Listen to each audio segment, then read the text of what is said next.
Shalom saudara, puji Tuhan karena penyertaan Tuhan kita bisa masuk tahun 2021. Kita percaya bersama dengan Tuhan Yesus, tahun ini pasti lebih baik dari tahun 2020. Tahun yang baru, ada semangat melayani yang baru.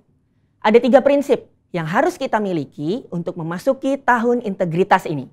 Yang pertama, memiliki pola pikir yang selaras dengan prinsip-prinsip kerajaan Allah. Prinsip-prinsip kerajaan Allah artinya mengikuti hal-hal yang Sang Raja tetapkan dan meneladani karakter Tuhan Yesus. Apa saja karakter yang menonjol dari Tuhan Yesus? Karakter Yesus yang paling menonjol adalah kasih. Kita dapat mengasihi orang lain dan diri sendiri karena Allah sudah lebih dulu mengasihi kita.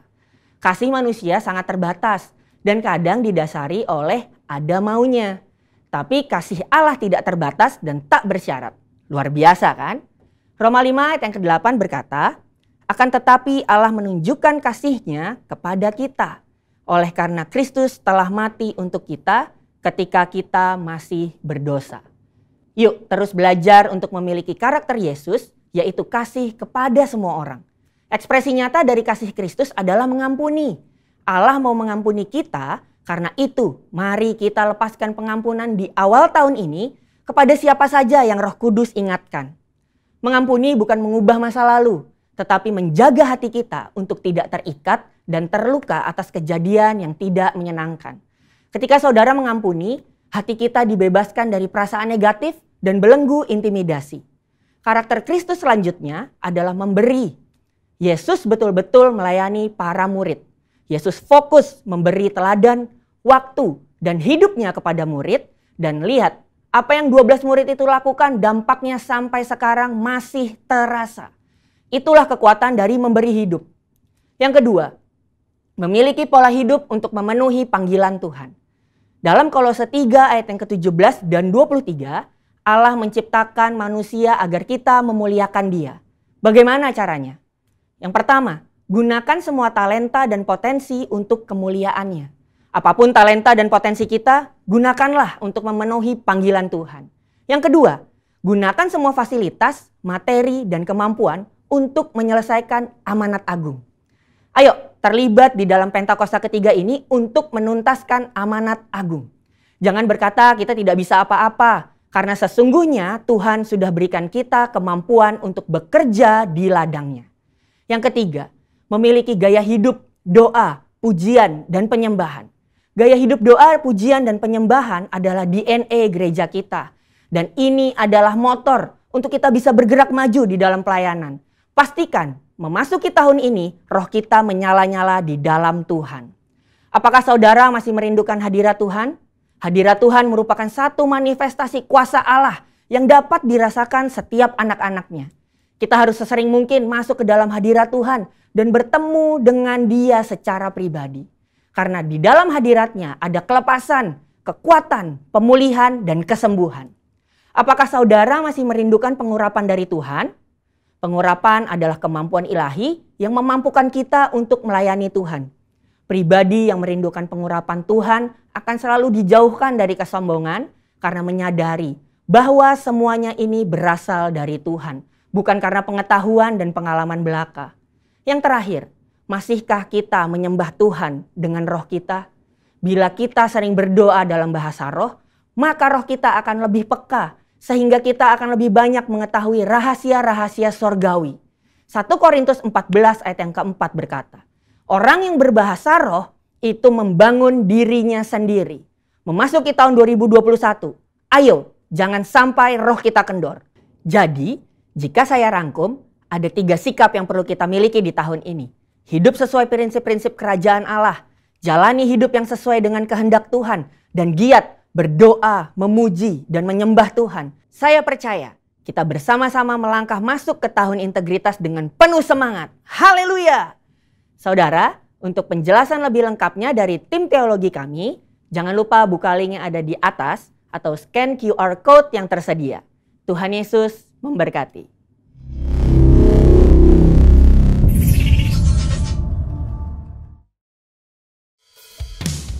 Shalom.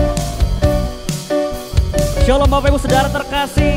Hari ini kita bersuka cita kepada Tuhan. Kita angkat pujian kita.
Rajaku. Mari lebih lagi angkat pujianmu kepada Tuhan.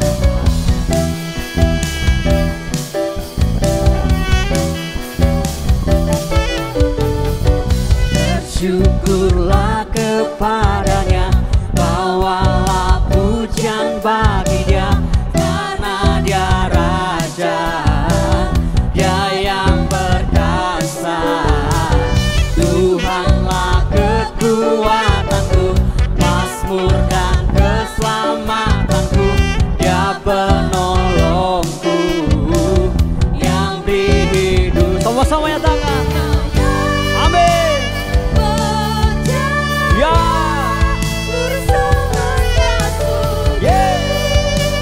menyembah, siap-siap melompat bagi Tuhan. Agunglah kebangkitanmu, mujizat telah terjadi. Junjung kasih anugerahmu, kekal teguh dan mulia. Masyurlah perbuatanmu, Kau penyelamat hidupku.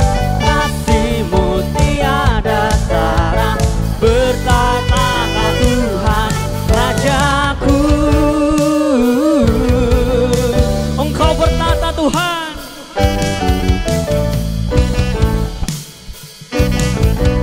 Engkau Raja kami, Engkau penyelamat kami.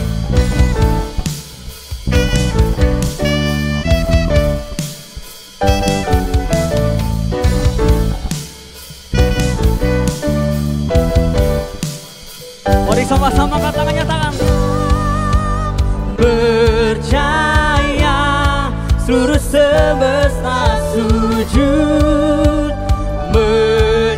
nyatakan lagi, kau yang percaya, kau yang percaya, seluruh semesta sujud, menyembah. Sama-sama nyatakan.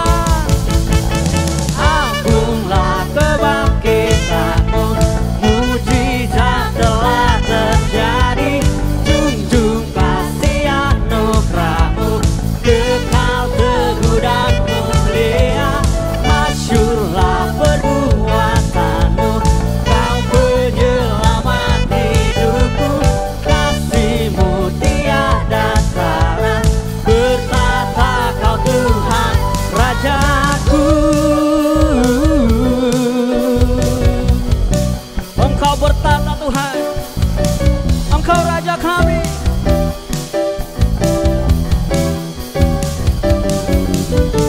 Berikan sorak-sorak bagi Tuhan Yesus, sorakan haleluya.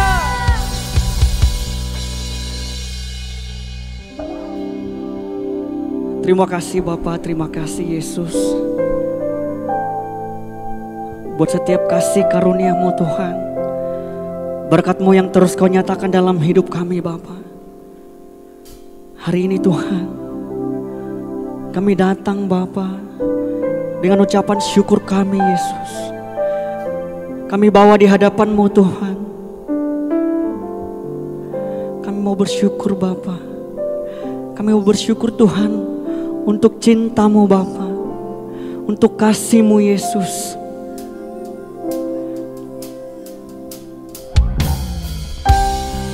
Kami tahu Tuhan,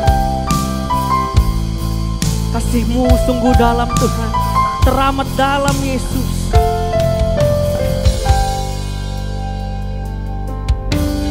Belum pernah ada kasih di dunia sanggup menerima diriku apa adanya, selain kasih-Mu Yesus.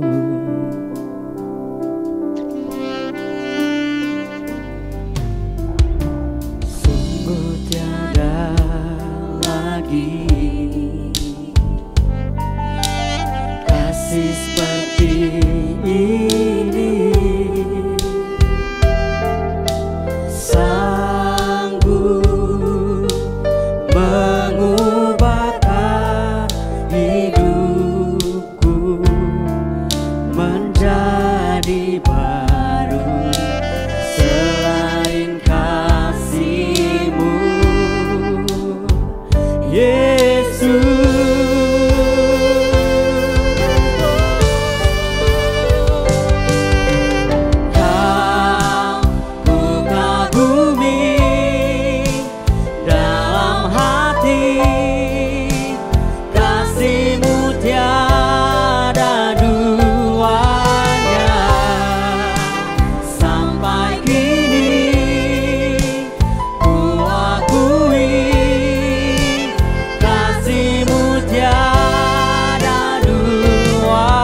serabo inarala parala payarala panyase. Oh,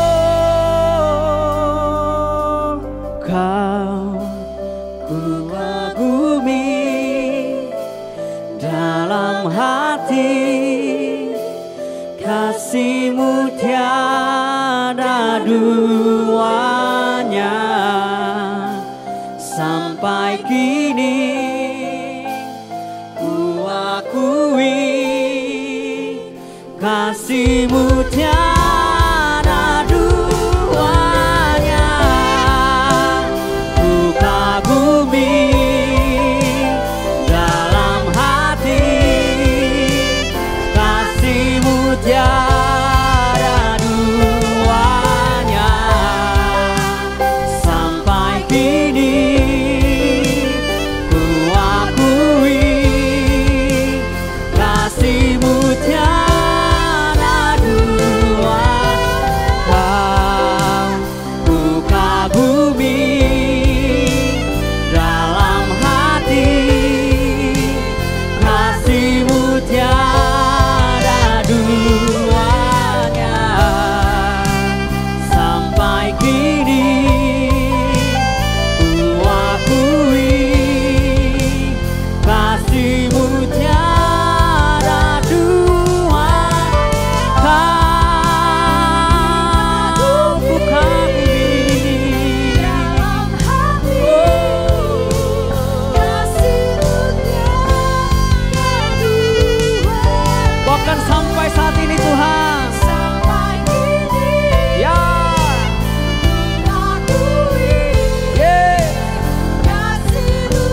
mari lebih lagi nyatakan, kau ku kagumi,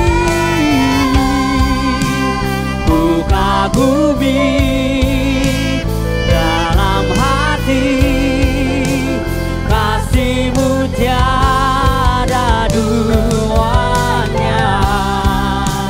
Sampai kini ku akui, kasih-Mu tiada duanya.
Tiba saatnya kita akan mendengarkan kebenaran firman Tuhan dari hamba-Nya. Shalom, Tuhan Yesus memberkati.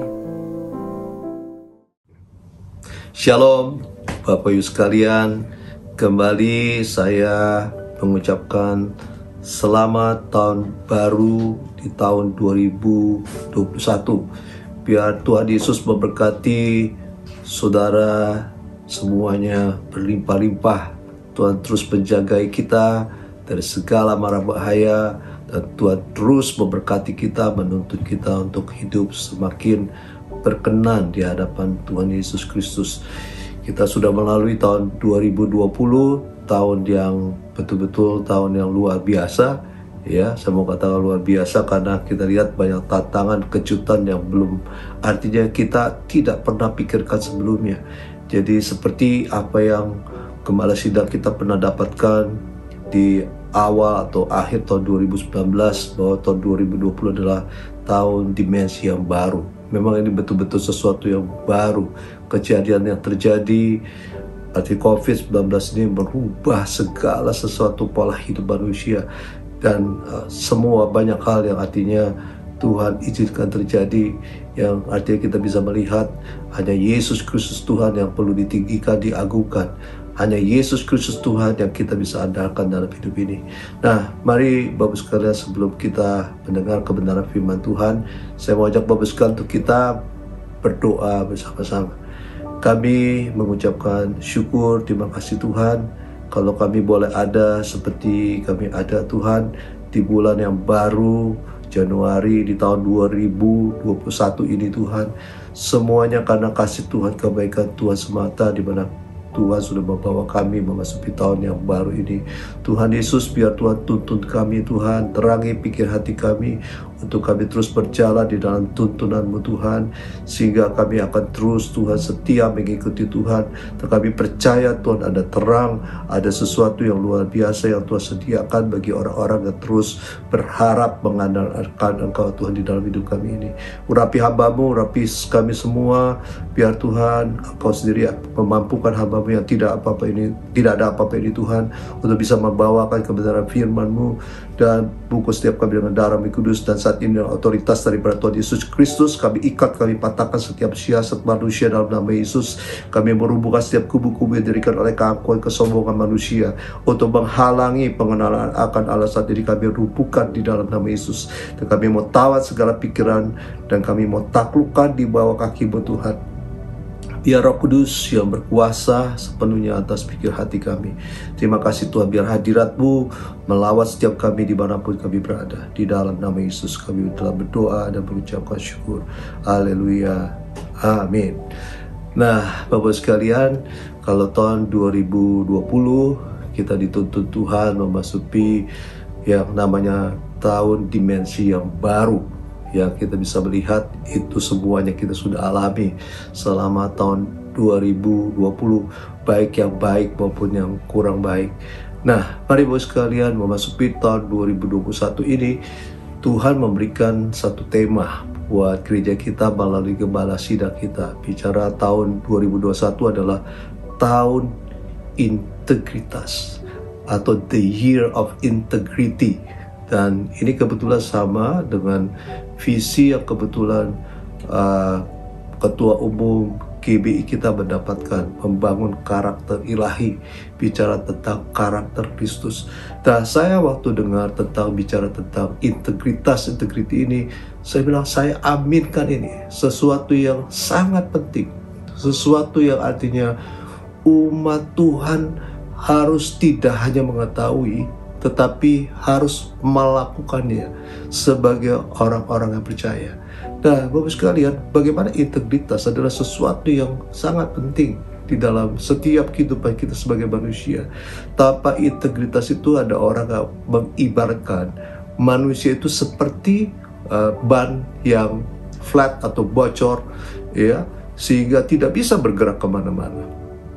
Nah, itu sebabnya Bapak sekalian, banyak artinya waktu bicara tentang integritas ini, sebetulnya banyak hal yang sudah dilakukan di dunia usaha, pemerintah, di segala banyak hal. Nah, ada sesuatu yang sangat luar biasa, bahwa Saya bersyukur punya CEO, Chief Executive Officer, Direktur Utama yang banyak menulis narasi tentang beberapa orang, juga ada hal tertentu, nah termasuk juga bicara tentang integritas ini. Nah, saya tidak bisa uraikan tentunya tentang apa yang ditulis, tetapi di dalam, kalau saudara lihat, nanti saudara bisa renungkan, bicara integritas itu adalah dikatakan sungguh mulia kehidupan berbalut integritas.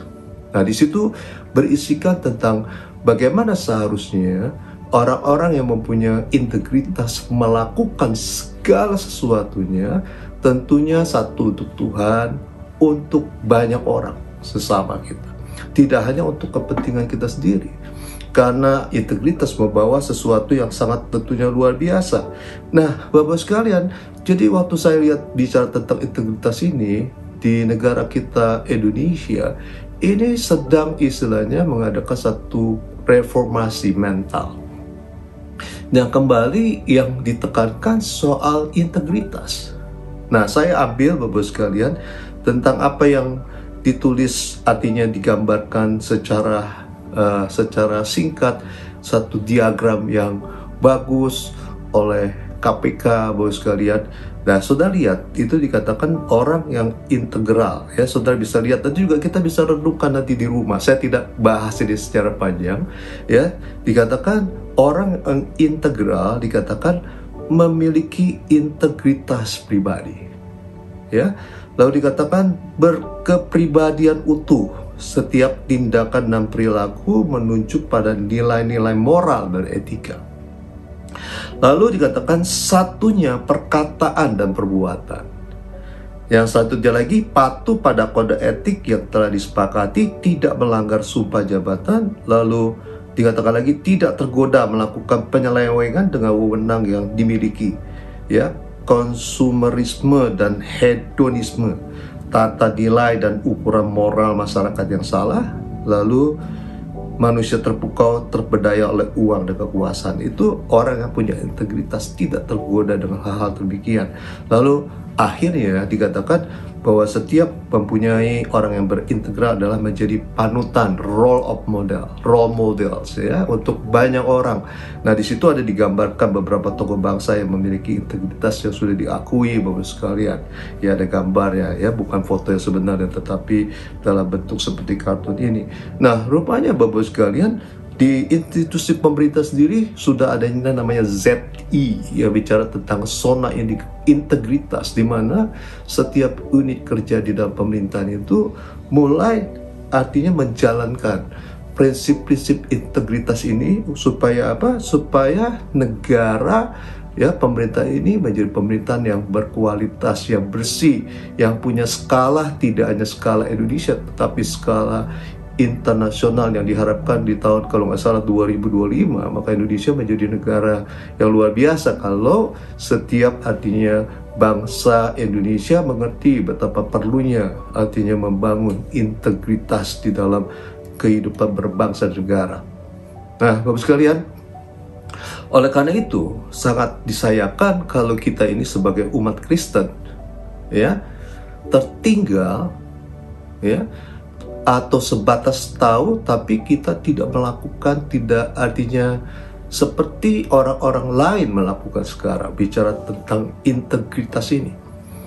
Nah, kenapa, Bos sekalian? Karena kita lihat the man of integrity itu sendiri adalah Tuhan Yesus.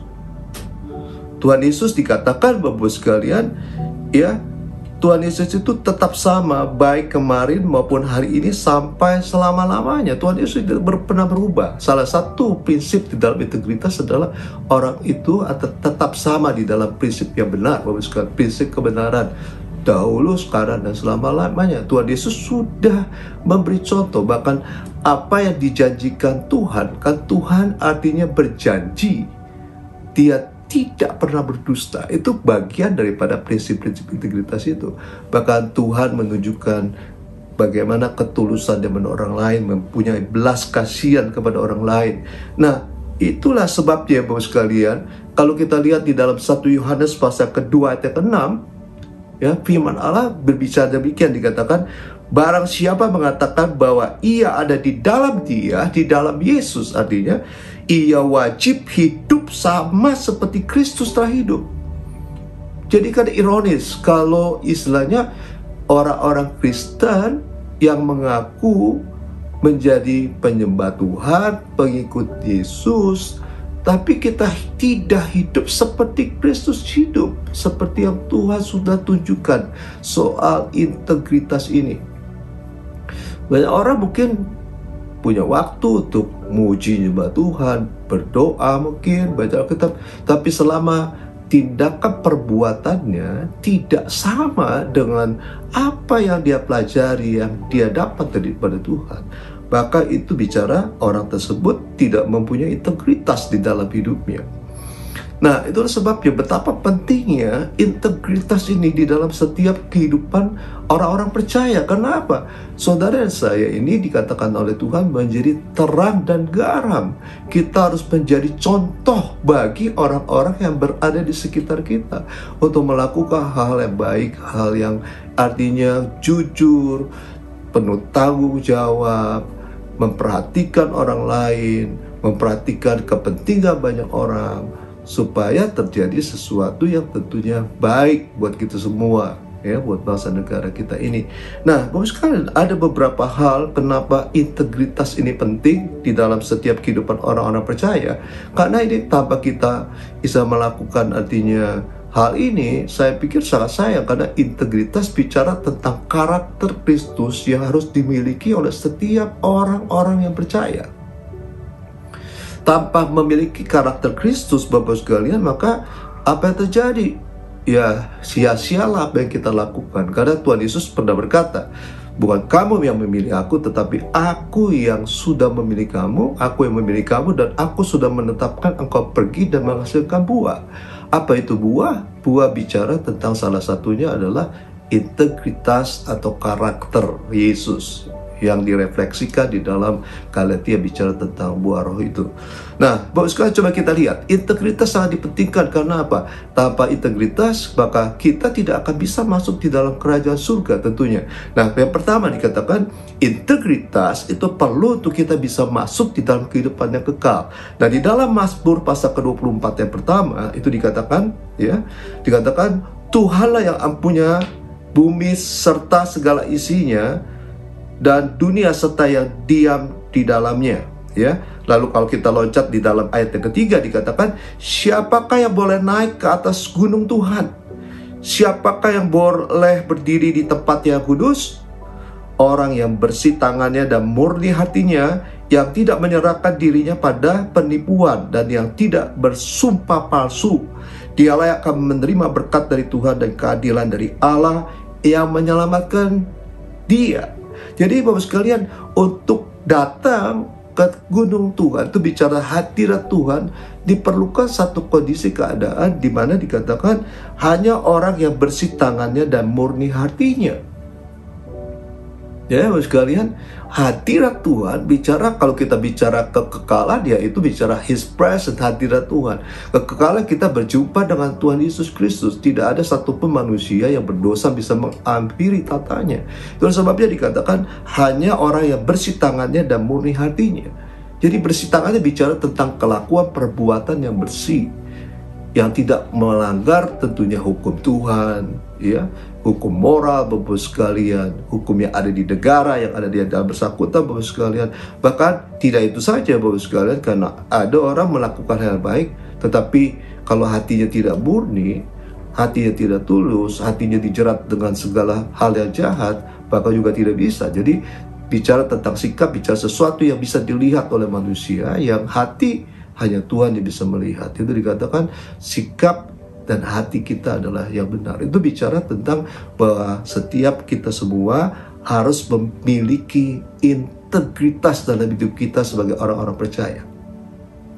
Nah, hal yang kedua, Bapak sekalian, kenapa perlu integritas?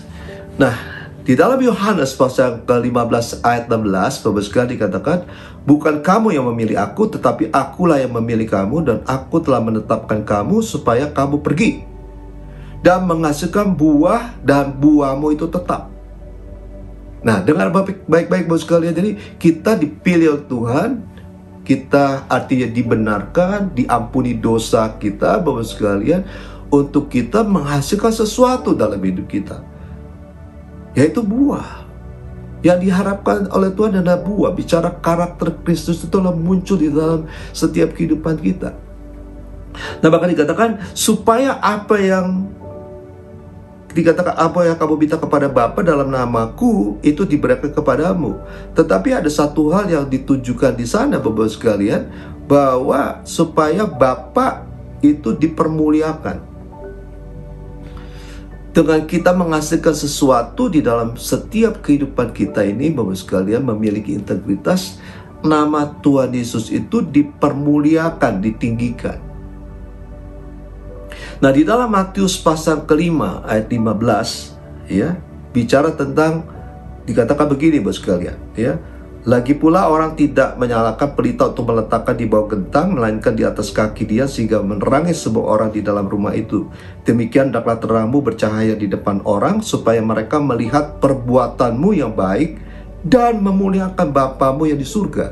Jadi, waktu seseorang pengikut Yesus, orang-orang Kristen, orang-orang percaya memiliki integritas dalam hidupnya, maka dia akan mempermuliakan nama Yesus di surga. Nama Bapa dipermuliakan, ya, oleh orang-orang yang berada di sekitar kita, karena mereka melihat perbuatan kita yang luar biasa, yang inline, sesuai dengan firman Tuhan yang diajarkan, tentang etika, tentang moral yang diajarkan buat kita semua untuk kita bisa melakukannya. Nah, lalu bicara tentang integritas itu, Bapak sekalian, itu sangat diperlukan. Di dalam Matius pasal kelima ayat yang 15 itu bicara tentang, dikatakan lagi, orang tidak menyalakan pelita lalu meletakkan di bawah gantang, melainkan di atas kaki dia, sehingga menerangi semua orang di dalam rumah itu. Demikianlah hendaklah terangmu bercahaya di depan orang. Jadi adalah tugas buat saudara saya, karena kita sudah menerima terang itu, Yesus Kristus ada di dalam setiap kehidupan kita, di mana Yesus Kristus, the man of integrity, maka ada sesuatu yang dihasilkan di dalam kehidupan kita adalah integritas. Di mana integritas itu harus ditunjukkan kepada semua orang di sekitar kita.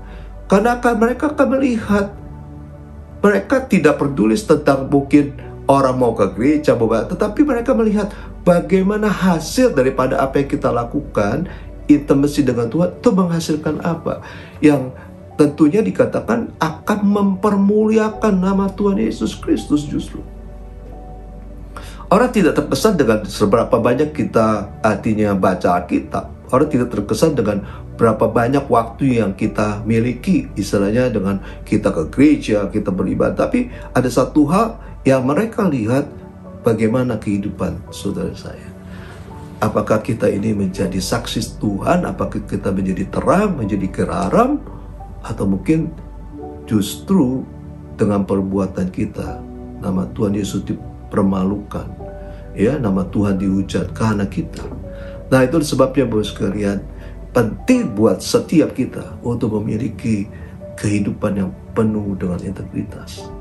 Nah, Bapak sekalian, saya mau ajak Bapak sekalian tentang beberapa contoh, ya, beberapa contoh orang-orang yang memiliki integritas yang ditulis di dalam Alkitab, yang juga menjadi panutan buat kita semua. Yesus number one pasti, ya.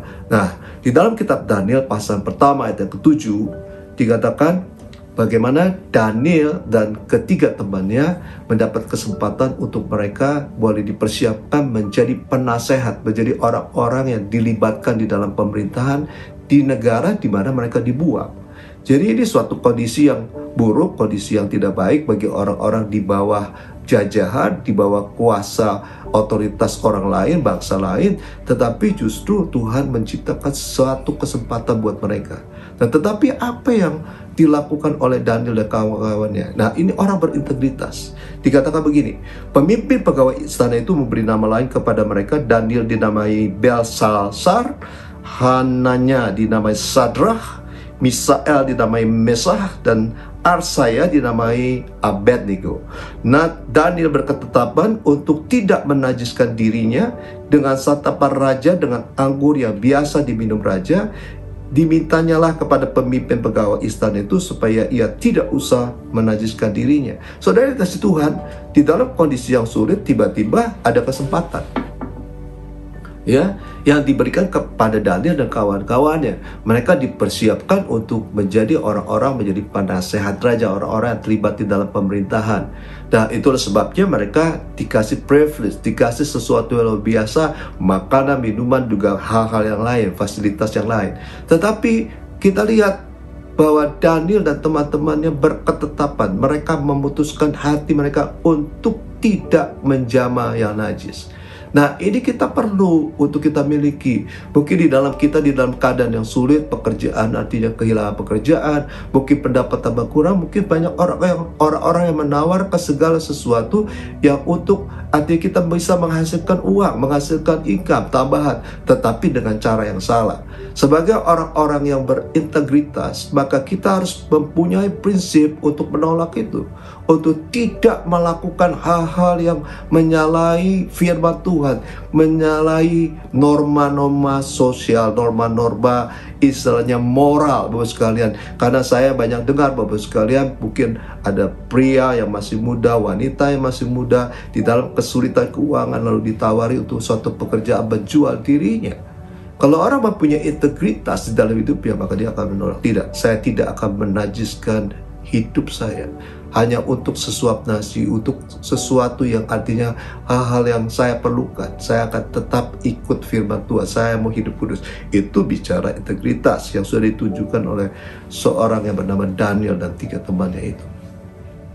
Nah, yang kedua, Bapak sekalian, kita lihat Bapak sekalian, ya, bahwa orang yang berintegritas juga di dalam kondisi yang sangat berbahaya, tetap dia tidak akan meninggalkan Tuhan. Itu bicara hubungan kita dengan Tuhan, ada satu perjanjian, kita harus setia ikut Tuhan, ya, karena Tuhan itu setia tentunya.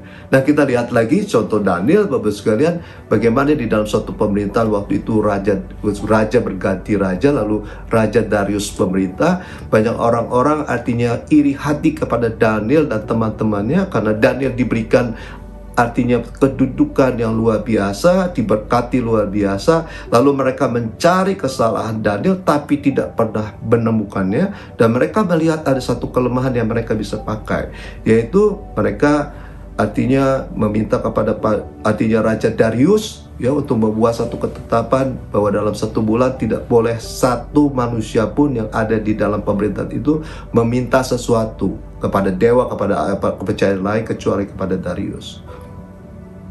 Nah, sekarang kalau bicara tentang Daniel, ya, dan dengan yang lainnya, sebetulnya kalau dia lakukan seperti ini, toh orang juga nggak tahu, ya kan? Dia tidak lagi artinya menunjukkan istilahnya ibadah, dia diam-diam, pokoknya dia ngumpet-ngumpet, dia bisa saja lakukan itu, Bapak sekalian, dia pasti selamat. Tetapi Daniel tidak melakukan itu karena dia adalah orang yang berintegritas dengan Tuhan. Nah, dikatakan Bapak sekalian, waktu dia dengar ini, bahkan dikatakan, ya, dikatakan begini Bapak sekalian, ya, Daniel itu, ya, pasal yang ke-6, yang 11, demi didengar Daniel bahwa surat perintah telah dibuat, pergilah ia ke rumahnya. Dalam kamar atasnya ada tingkap-tingkap yang terbuka ke arah Yerusalem. 3 kali sehari ia berlutut berdoa serta memuji Allahnya seperti yang biasa dilakukan. Dia tidak peduli dengan ada aturan yang artinya melarang orang untuk beribadah kepada Tuhan. Dia tetap melakukan kewajibannya, yaitu ibadah. Karena dia mengasihi Tuhan, dia percaya Tuhan pasti menolong. Dia tetap melakukan itu walaupun ada larangan yang dibuat oleh, artinya diusulkan oleh orang-orang jahat tersebut. Dia tetap beribadah 3 kali sehari, seperti yang biasa dia lakukan. Nah, ini yang menjadi istilahnya alasan untuk mereka menjebloskan Daniel ke gua singa. Kita bisa melihat Daniel luput, malah orang-orang yang merancang kejahatan tersebut dibuang ke gua singa, dimakan habis, ya, dibinasakan oleh singa. Nah, ini bicara tentang integritas. Nah, contoh lagi kita lihat, ya, tentang Yusuf. Ya, Yusuf kita tahu walaupun dia mengalami masa-masa yang sulit, dibuang, dijual, tapi suatu saat dia itu dipakai di keluarga Potifar, ya. Lalu Yusuf diberikan wewenang oleh Potifar untuk merawat, untuk menjaga, untuk memanage segala sesuatu yang dimiliki oleh Potifar, sehingga dikatakan Tuhan memberkati yang namanya Yusuf. Nah, tiba-tiba Tante Yusuf tertarik kepada, bukan Tante Yusuf, mohon maaf, artinya Tante Potifar ini tertarik sama Yusuf karena Yusuf ganteng. Lalu dia mengajak artinya Yusuf untuk tidur, ya. Di dalam Kejadian 39:7, setelah beberapa waktu istri tuannya memandang Yusuf dengan berakhir, lalu katanya, marilah tidur dengan aku. Tetapi Yusuf menolak dan berkata kepada istri tuannya itu, dengan bantuan tuanku itu tidak lagi mengatur apa yang ada di rumah ini, dan ia telah menyerahkan segala miliknya pada kekuasaanku. Bahkan di rumah ini tidak lebih besar kuasa daripada aku, dan tiada yang tidak diserahkan kepadaku selain daripada engkau, sebab engkau istrinya. Bagaimana mungkin aku melakukan kejahatan yang besar ini dan berbuat dosa terhadap Allah? Saudara Yesus Tuhan, Yusuf penuh integritas. Dia tahu dipercayakan sesuatu yang luar biasa oleh tuannya Potifar. Itu sebabnya dia jaga kepercayaan yang sudah diberikan. Dia tidak tertarik dengan istri Potifar yang mengajak untuk dia melakukan hal yang jahat, hal yang berdosa. Itu orang punya integritas. Nah, itu juga kita harus miliki, Bapak sekalian. Banyak orang, Bapak sekalian, bukan istrinya orang lain nawarkan, tapi dia berusaha untuk berebut istri orang lain. Nah, Bapak sekalian, ada satu cerita, Bapak sekalian, dari seorang kawan saya, ya, seorang juga mengasihi Tuhan, orang Kristen yang mengasihi Tuhan. Dia cerita sama saya suatu saat dia pergi, Bapak sekalian, tugas di China, Bapak sekalian, jam 2 pagi, tiba-tiba kamarnya diketuk. Waktu dia buka, ada seorang wanita dengan pakaian yang sangat minim, hanya pakai, mohon maaf, pakaian dalam saja, langsung nerobos masuk ke dalam. Nah, banyak orang nggak lihat gini, wah, saya tidak cari, saya tidak undang, tiba-tiba makanan datang sendiri. Nah, lalu mungkin tutup pintu lah. Apalagi dia berpikir tidak ada orang yang tahu jam 2 pagi. Tetapi tidak dilakukan oleh kawan saya ini. Dia bilang begini, kamu keluar, kalau tidak keluar saya akan telepon ke bawah, ke front office, untuk usir dia keluar. Nah, Bapak sekalian, itu bicara integritas. Integritas itu bicara dengan memegang prinsip-prinsip yang baik, prinsip moral yang baik. Karena sampai kalau orang jatuh di dalam artinya perzinahan, ya dosa akhirnya. Tidak hanya dia mengkhianati pernikahannya, tetapi juga di mata Tuhan dia berdosa besar. Nah, selanjutnya kita lihat juga bicara tentang orang yang punya integritas adalah seperti Daud. Daud pendamping salah. Dia mengambil istri orang, suaminya dia kirim ke medan perang dan meninggal, lalu istrinya diambil. Nah, tetapi ada sesuatu yang sangat luar biasa waktu Daud ditegur oleh Nabi Nathan. Nah, dia apa yang dia katakan? Dikatakan, aku berdosa kepada Tuhan. Dia mengakui. Padahal Nabi Nathan secara pribadi menegur dia. Gak ada orang yang tahu yang lain. Dia raja, dia punya kekuasaan. Bisa saja Nabi Nathan itu dilenyapkan. Gak ada yang berani untuk artinya menegur seorang raja. Tetapi seorang memiliki integritas adalah orang yang mau membuka diri atas teguran orang lain. Dan dia boleh menyadari tentang keberadaan dia jujur terhadap dirinya. Ada sesuatu yang salah. Itu sebabnya dia datang kepada Yesus. Ya, dia minta ampun. Nah, banyak orang, Bapak sekalian, yang saya lihat sudah ketahuan malah. Ya, berbuat selingkuh, perzinahan. Tapi banyak dalinya, banyak alasannya. Ada yang bilang, wah, saya digoda setan loh. Bukan digoda setan. Bukan keinginannya sendiri yang membawa dia kepada dosa.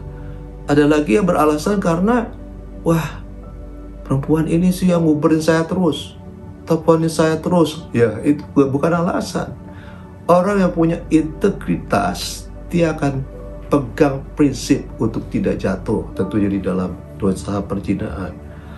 Ya, itulah sebabnya Bapak Ibu sekalian, baik suami atau istri, laki-laki maupun wanita, kita harus jaga kekudusan ini. Karena ingat, dosa yang lain terjadi di luar tubuh, tetapi dosa perzinahan di dalam tubuh itu sendiri. Sehingga firman Tuhan berkata, tidak tahukah bahwa tubuhmu adalah bait roh Allah, di mana roh Allah tinggal di dalammu. Nah, Bapak sekalian, lalu bicara lagi contoh yang lain supaya saudara sekalian bisa artinya mengerti ini, ya. Tentang orang yang berintegritas, bicara orang yang memegang tentunya perjanjian. Tidak hanya cuma soal dia ngucapin komitmen janji lalu dia tinggalkan janji itu, dia lalaikan atau dia mungkiri perjanjiannya. Nah, itu bukan orang yang berintegritas. Nah, kita contoh lagi dengan seorang tokoh yang bernama Yosua, ya.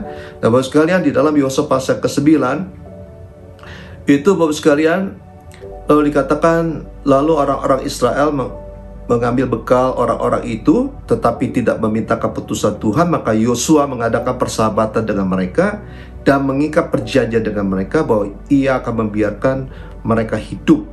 Dan para pemimpin umat itu bersumpah kepada mereka. Jadi ceritanya ada orang Gibeon dengan akal mereka datang ke Yosua, ke orang Israel, untuk mereka mengatakan mereka itu orang miskin, mereka tidak punya apa-apa, ya. Lalu ditunjukkan tentang apa yang mereka bawa sudah kering, padahal mereka adalah orang-orang yang ada di dekat di mana orang Israel berada pada waktu itu. Sehingga memang ada satu kesalahan, Yosua tidak tanya sama Tuhan, lalu mereka mengikat perjanjian dengan orang-orang dari Gibeon ini untuk mereka melindungi, mereka tidak menumpas mereka. Nah, sampai suatu saat mereka menyadari, wah, ini orang-orang yang berada di sekitar kita. Orang-orang Israel mulai mungkin marah, bangkit, mau melakukan sesuatu terhadap orang-orang Gibeon ini. Tetapi apa yang dikatakan di dalam ayat 19 dikatakan, berkatalah pemimpin-pemimpin itu kepada seluruh umat, kami telah bersumpah kepada mereka demi Tuhan Allah Israel. Oleh sebab itu kita tidak dapat mengusik mereka. Beginilah akan kita perlakukan mereka, membiarkan mereka hidup, supaya kita jangan tertimpa murka karena sumpah yang telah diikrarkan itu kepada mereka. Saudara yang kasih Tuhan, jadi jangan main-main dengan sumpah, dengan janji. Janji mengikat, ya, sampai kita memenuhi. Nah, Yosua mengerti ini, walaupun dia salah, dia tidak tanya Tuhan, tapi dia berjanji kepada orang itu, kepada bangsa itu. Dia harus lakukan seperti perjanjinya itu. Itu orang yang namanya berintegritas. Saya juga punya teman, Bapak sekalian, diceritakan pernah suatu saat saya lihat ini sebagai contoh buat saya juga, dia, ya, buat kita juga semua. Jadi dia suatu saat membeli satu rumah. Dia suka, dia senang, lalu dia janji untuk artinya melunasi dalam kurun waktu tertentu. Dia tentunya sebagai biasa transaksi jual beli rumah, ada down payment. Dia membayar kalau tidak salah 100-200 juta sekalian. Untuk down payment itu dalam kurun waktu 2 minggu dia akan melunasi itu. Nah, tetapi apa terjadi? Ya, terjadi waktu di dalam kurun waktu 2 minggu, tiba-tiba dia dibawa kepada satu rumah yang dia lihat lebih baik, lebih nyaman, lebih enak. Sehingga dia berubah pikiran, lalu dia akan mengambil rumah yang kedua, alternatif kedua. Dan bagaimana dengan rumah yang pertama? Ya, nah, ini ada sesuatu yang saya lihat, ini sesuatu yang luar biasa. Dia pegang perjanjian, karena down payment itu tidak bisa diambil, artinya dibalikan kecuali ada tertentu.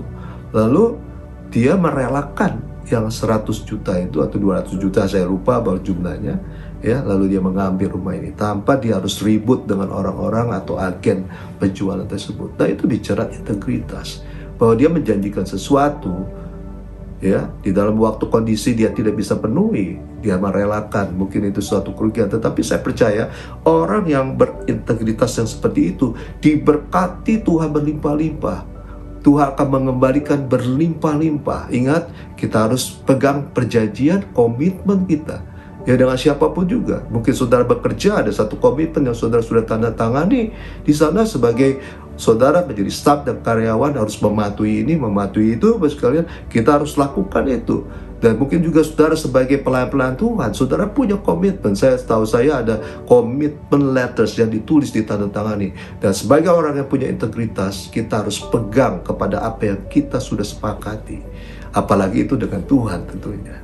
Nah, Bapak sekalian, yang jadi masalah adalah kenapa justru banyak orang-orang yang tidak bisa melakukan hal-hal yang seperti yang Tuhan mau ini.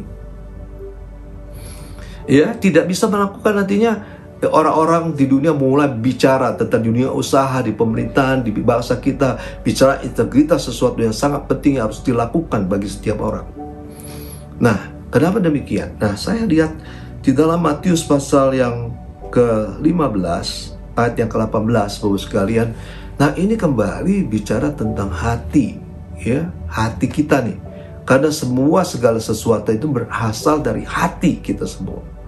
Nah, di dalam Matius 15 ayat 14 dikatakan, tetapi apa yang keluar dari mulut berasal dari hati, dan itulah yang menajiskan orang. Ayat 19-nya, karena dari hati timbul segala pikiran jahat, pembunuhan, perzinahan, percabulan, pencurian, sumpah palsu, dan hujat. Berarti akar daripada segala sesuatu yang dilakukan oleh manusia sehingga tidak bisa menghasilkan buah roh, orang percaya menghasilkan buah roh, karakter Kristus, karena bicara hatinya yang tidak tulus, hatinya tidak murni, hatinya yang tidak kudus. Itulah sebabnya, Bapak sekalian, saya ajak Bapak sekalian kita memasuki tahun yang baru di tahun 2021 ini. Mari kita memulai dengan membersihkan, menjaga hati kita dengan segala kewaspadaan. Karena firman Allah berkata, jagalah hatimu dengan segala kewaspadaan, karena dari situlah terpancar kehidupan. Kalau kita tidak menjaga hati kita, kita tidak memiliki hati yang tulus, hati yang kudus, hati yang bersih, hati yang murni, maka perbuatan kita, dari perkataan, pikiran, sikap perilaku kita akan membawa kita kepada perbuatan yang tidak dikenal oleh Tuhan. Kita jauh daripada prinsip integritas itu.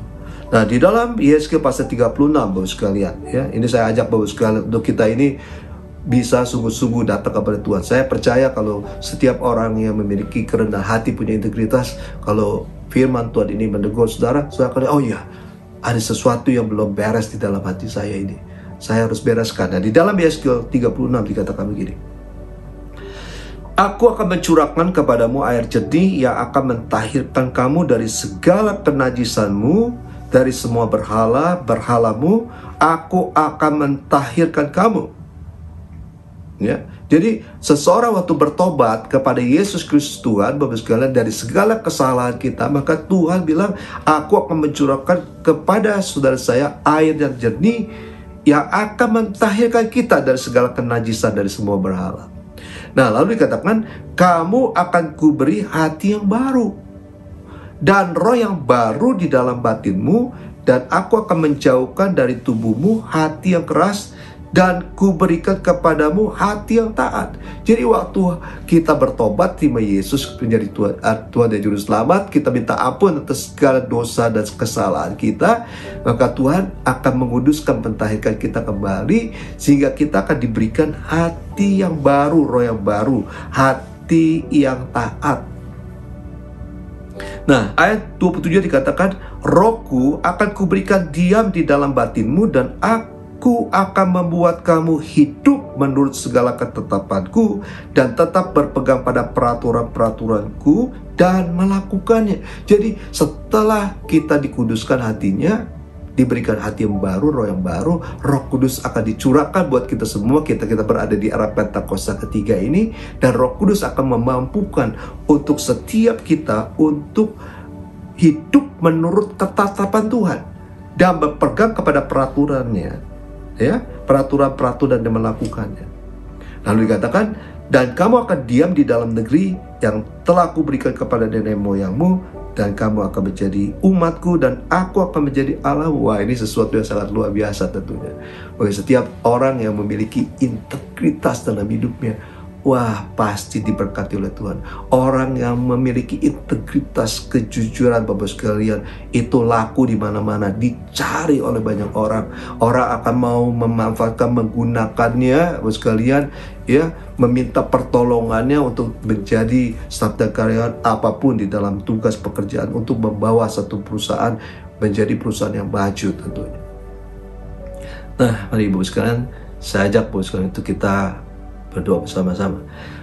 Terima kasih Tuhan Yesus buat kesempatan yang Tuhan berikan pada hari ini. Tuhan, kami boleh mendengar kebenaran firman-Mu di awal tahun 2021. Biar Tuhan, Engkau sendiri akan memberikan pengertian lebih lagi tentang integritas ini, di mana kami percaya Tuhan menginginkan setiap kami untuk hidup serupa dengan Engkau. Engkau adalah the man of integrity. Engkau sudah menunjukkan hidup yang berintegritas sesuai dengan hukum-hukum Tuhan, sesuai dengan apa yang menjadi kehendak Tuhan untuk Tuhan lakukan waktu Tuhan Yesus ada di muka bumi ini. Tuhan, Engkau melihat setiap kami Tuhan. Biar Tuhan, Engkau sendiri melawat setiap kami. Tuhan memberikan roh yang rendah hati, kerendah hati buat kami semua, supaya kami boleh menyadari tentang keberadaan kami Tuhan, sehingga kami boleh mengetahui apa yang menjadi kekurangan kami, dan kami datang ke hadirat-Mu saat ini. Kami mohon ampun Tuhan, biar Tuhan menguduskan, mentahirkan, dan Tuhan memberikan hati yang baru, yang roh yang baru, sehingga kami layak untuk menerima Roh-Mu yang kudus, Roh-Mu yang berkuasa itu, yang memampukan kami untuk hidup menurut ketentuan-Mu Tuhan, untuk hidup menurut peraturan-peraturan-Mu, sehingga hidup kami boleh diberkati Tuhan, dan kami boleh menjadi Tuhan saksi Tuhan, menjadi terang dan garam bagi lingkungan kami, dan orang-orang yang berada di lingkungan kami melihat Yesus hidup di dalam hidup kami ini Tuhan. Terima kasih Tuhan, terima kasih Tuhan. Segala hormat dan pujian kami persembahkan kepada Engkau Allah yang hidup, Tuhan dan Juru Selamat kami. Dalam nama Yesus kami berdoa dan mengucapkan syukur. Haleluya, amin. Nah, Bapak sekalian, kita akan masuki perjamuan kudus. Ya, saya persilakan Bapak sekalian untuk mempersiapkan anggur dan juga roti untuk perjamuan kudus ini. Ya, mari kita bersama-sama Bapak sekalian, kita lihat siapakah kita ini. Ya, Bapak sekalian, kita adalah orang-orang berdosa. Upah dosa dikatakan adalah maut, kehidupan, kematian yang kekal di neraka. Tetapi karena kasih Tuhan, karena Tuhan mau datang 2000 tahun yang lalu, berkorban, mati di kayu salib, menyerahkan nyawanya, kita yang bertobat dan menerima Yesus menjadi Tuhan dan Juru Selamat, kita tidak binasa, dikatakan kita beroleh hidup yang kekal bersama dengan Dia selama-lamanya. Ini sesuatu yang tentunya sangat luar biasa buat kita semua. Mari saya ajak Bapak sekalian untuk kita merenungkan kebaikan Tuhan, kasih Tuhan. Saudara bilang terima kasih kepada Tuhan Yesus buat apa yang Tuhan sudah lakukan selama tahun 2020 ini. Dan mari juga kita melihat keadaan kita masing-masing. Kalau ada dosa, ada kesalahan yang masih kita lakukan sampai hari ini, biar kita minta ampun terlebih dahulu di hadapan Tuhan. Mari Bapak sekalian, Tuhan mengetahui keberadaan saudara. Ya, kita terbuka di hadapan Tuhan. Mari kita datang ke hadirat Tuhan. Allah mengasihi kita semua.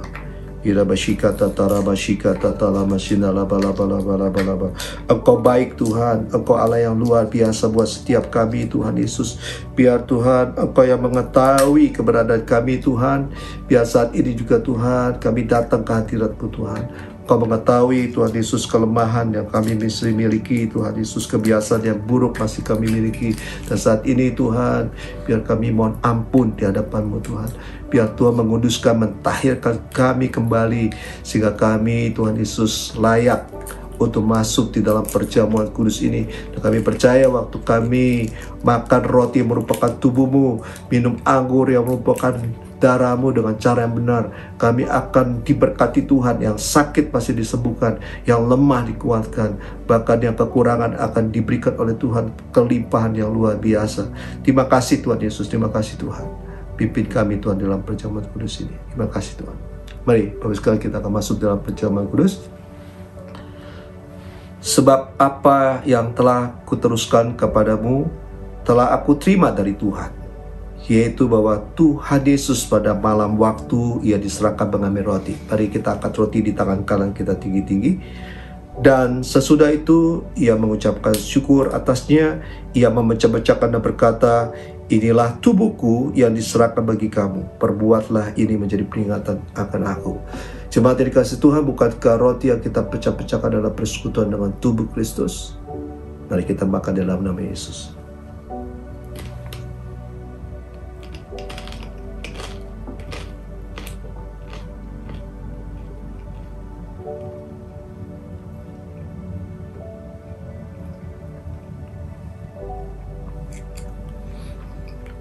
Terima kasih Tuhan. Mari kita angkat cawan anggur kita tinggi-tinggi. Demikian juga Ia mengambil cawan sesudah makan lalu berkata, cawan ini adalah perjanjian baru yang dimeteraikan oleh darahku. Perbuatlah ini setiap kali kamu meminumnya menjadi peringatan akan aku. Jemaat yang dikasihi Tuhan, bukankah cawan anggur yang di atasnya kita ucapkan syukur adalah persekutuan dengan darah Yesus? Mari kita meminumnya dalam nama Yesus. Oh, irabashika tatara mashika tatara bashina laba. Inna mashika tatara bashita tatara bashina labashika tatalama. Oh Yesus, terima kasih Tuhan, terima kasih Tuhan Yesus, terima kasih Tuhan Yesus, terima kasih Tuhan, terima kasih Tuhan. Oh Jesus, terima kasih Tuhan, terima kasih Tuhan Yesus. Terima kasih Yesusku, terima kasih Yesusku. Puji syukur hanya bagi Tuhanku. Terima kasih Yesusku, terima kasih Yesusku. Puji syukur hanya bagi Tuhanku. Terima kasih Yesusku, terima kasih Yesusku. Puji syukur hanya bagi Tuhanku. Terima kasih Yesusku, terima kasih Yesusku. Puji syukur hanya bagi Tuhanku. Puji syukur hanya bagi Tuhanku. Puji syukur hanya bagi Tuhanku.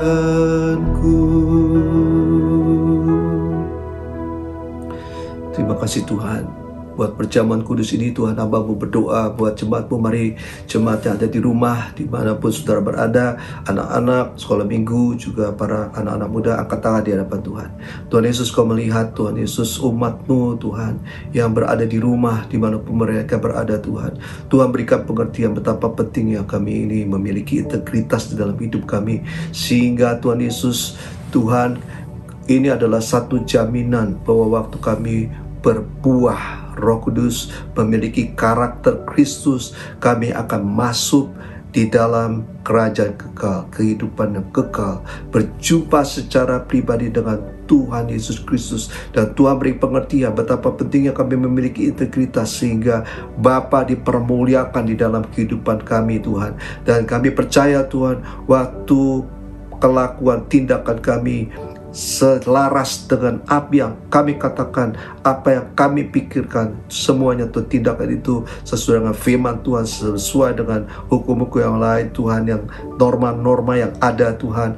Nama Tuhan Yesus boleh dipermuliakan, dan kami akan diberkati oleh Tuhan. Kami boleh menjadi saksi-Mu, kami boleh menjadi terang dan garam di sekitar kami Tuhan.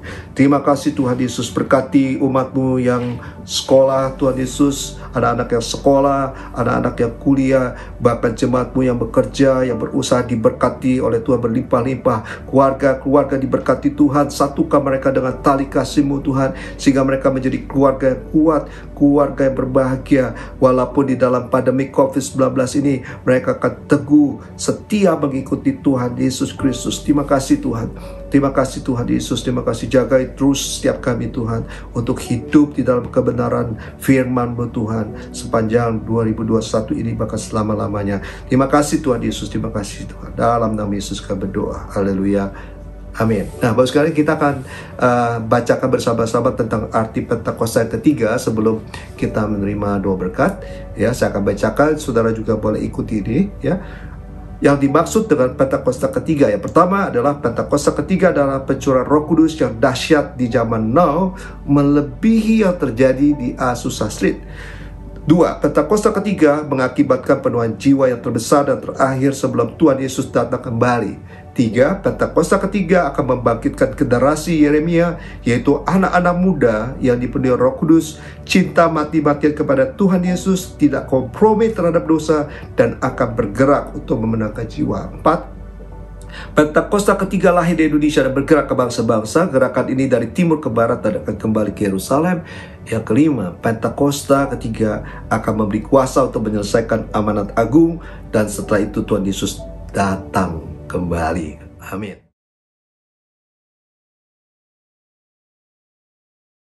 Mazmur 91 ayat 1 sampai 16. Dalam lindungan Allah, orang yang duduk dalam lindungan yang maha tinggi dan bermalam dalam naungan yang maha kuasa akan berkata kepada Tuhan, tempat perlindunganku dan kubu pertahananku, Allahku yang kupercayai. Sungguh Dialah yang akan melepaskan engkau dari jerat penangkap burung, dari penyakit sampar dan busuk. Dengan kepaknya Ia akan melindungi engkau, di bawah sayapnya engkau akan berlindung. Kesetiaannya ialah perisai dan pagar tembok. Engkau tak usah takut terhadap kedahsyatan malam, terhadap panah yang terbang di waktu siang, terhadap penyakit sampar yang berjalan di dalam gelap, terhadap penyakit menular yang mengamuk di waktu petang. Walau 1000 orang rebah di sisimu dan 10.000 di sebelah kananmu, tetapi itu tidak akan menimpa kamu. Engkau hanya menontonnya dengan matamu sendiri dan melihat pembalasan terhadap orang-orang fasik.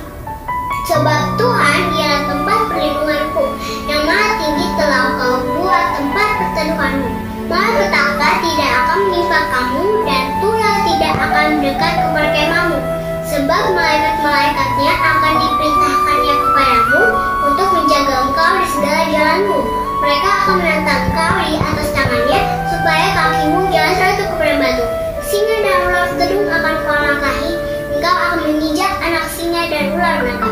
Sungguh hatinya melekat kepadaku, maka aku meluputkannya. Aku akan membentenginya, sebab ia mengenal namaku. Bila ia berseru kepadaku, aku akan menjawab. Aku akan menyertai dia dalam kesesakan.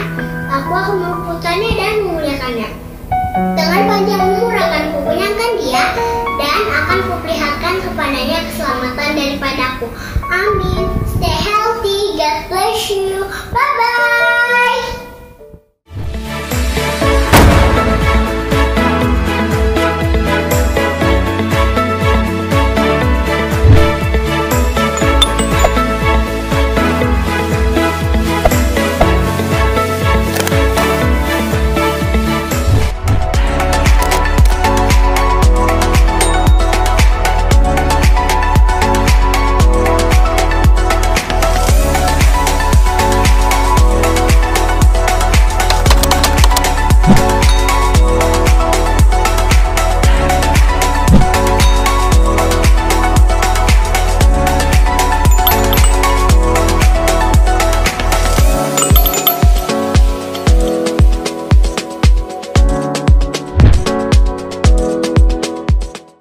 Saya ajak bosku untuk setiap kita angkat tangan di hadapan Tuhan. Kekasih Tuhan Yesus Kristus, saat ini terimalah damai sejahtera, sukacita, kebahagiaan, perlindungan Tuhan yang sempurna, kesembuhan, pemulihan, bahkan berkat yang berlimpah-limpah daripada Bapa di surga melalui Putra yang tunggal, Yesus Kristus, dan melalui persekutuan manis dengan Roh Kudus, menyertai saudara sekalian mulai hari ini sampai Tuhan Yesus Kristus datang untuk kedua kalinya, bahkan sampai selama-lamanya. Yang percaya diberkati, mari kita katakan sama-sama, amin. Shalom. Tuhan Yesus memberkati. Selamat tahun baru 2021. 2021. Aku rumah doamu bagi keselamatan bangsaku, bagi keselamatan bangsaku, bagi keselamatan bangsaku.